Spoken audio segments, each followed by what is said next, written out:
खबर शामिल कंदासी आवा सिंध न्यूज़ चैनल मौजूद। नाज़रीन, रतो डेरों से खबर शामिल करते हैं। रतो डेरों में प्लाट की तनाज़ी पर दो ग्रुपों में तसादम, डंडे और कुल्हाड़ियाँ लगने से एक अफराद कत्ल।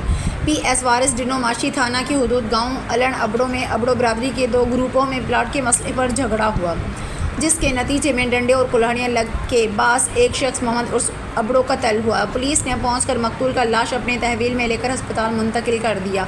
पुलिस के मुताबिक कत्ल वाक़े में मुलविस कातलों की गिरफ्तारी के लिए छापे मारे जा रहे हैं। जनाब चाचे साहब जो तकरीबन 11-12 जो टाइम हुयो। असां मां वियुमि पलाल खणण, मोटी आयमि पलाल खणी त जहिड़ो थी हलो हुयो। चाचो असां चए पियो प्लाट ते चई चरी तव्हां न खणो, चयां मथां वेठा आहिनि ॻाल्हियूं, जाते की वली कयूं असां अगला मसलो छिनो पोइ तव्हां अचे पोइ चरी वरी खणो तव्हां। अगली दफ़ो अचे उन ते गाॾी चाचे घटि चयूं चाचे खे, पोइ धिको न छा बि न घटि ते असां ॻाल्हाए त मूंखे ॿार वठी गेली आहे। उनखां पोइ असां चाचे खे धकायूं छा बि या धिको बि न कुझु बि थियो अला उहो रब थो ॾिसे अचे। खणी आया थाणे वासनवासी थाणे ते उते मोटी आया वापसी ते जीअं त चाचो वफ़ात करे वासनवासी थाणे में ई असांजो। पोइ उते चयूं त पोस्ट मास्टर खणी वञो त होॾे, असां खणी आया त हेॾे पोस्ट मास्टर करे लाइ।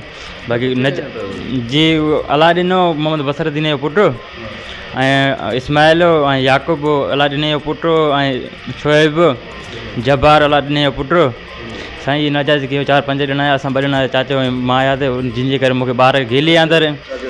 मोहम्मद उर्स नालो अथव, अमीर बख्श जो बाबा, अलन खान कोटवानी जी। उहो त न कई अथई, न महिल त कोई एक्शन ई न कयो अथई। असांजी इहो आहे त NC नथी कटी वञे, कोई जवाबी डॉक्टर नथा, डॉक्टर ईअं चवनि त हाणे न कटींदा, धकु ई कोन आहे लॻल। असां त अंदरि या ते ॿार गेली आहे असांखे, पोइ हाणे धिको नथो छा बि उहो रब तूं ॼाणे। बाक़ी नजाइज़ असां अॻिली धुर कई आहे।